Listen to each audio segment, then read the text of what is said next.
Hey guys, I just wanted to come on here and give some thoughts on the Jets' 27-24 victory over the Atlanta Falcons.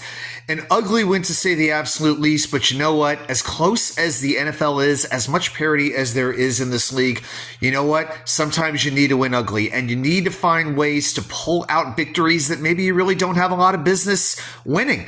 I mean, watching most of this game, Bijan Robinson ran on the Jets incredibly well. He was averaging over 6 yards per rush. Falcons had 120 more total yards than the Jets. You look at penalties. Jets had 9 penalties. Atlanta had only 1.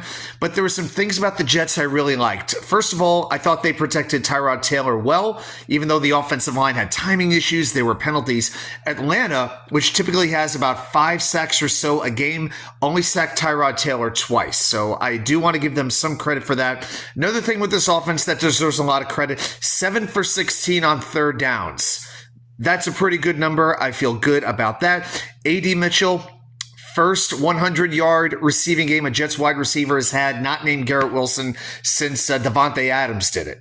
So A.D. Mitchell had a great game. Yes, John Mechie struggled with some drops. He had his sort of A.D. Mitchell first game. He had it today, but still had a couple of catches. And overall, I'm just glad that this team fought as well as it did.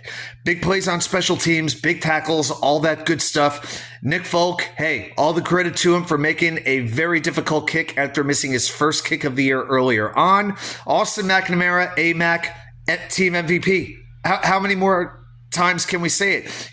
I know it can be a bit of a punchline when your best player is your punter, but Austin McNamara is that good. Credit to the Jets front office for finding him, signing him.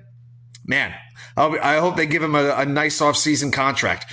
And the Jets are now 3-9, and you can pretty much throw away any chance of the number 1 overall pick. But you know what? That's fine. The most important thing to me, 2 things, is to win games. These young players need to learn how to win and believe that they can win those close games. But it's really about developing talent and figuring out who you want to roll with going into next season. This is sort of the teardown year where Aaron Glenn, Darren Muji are figuring out who they can roll forward with, who can help them win, and who can't.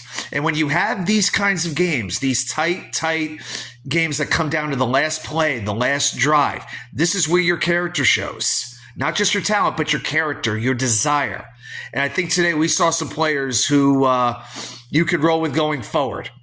So, hey, I feel good about the win. Next week it's Miami. And you know what? If you're not getting the number 1 overall pick, just go out and freaking win. And go out and beat the Dolphins next week. Thanks for watching. Please like and subscribe. Talk to you later.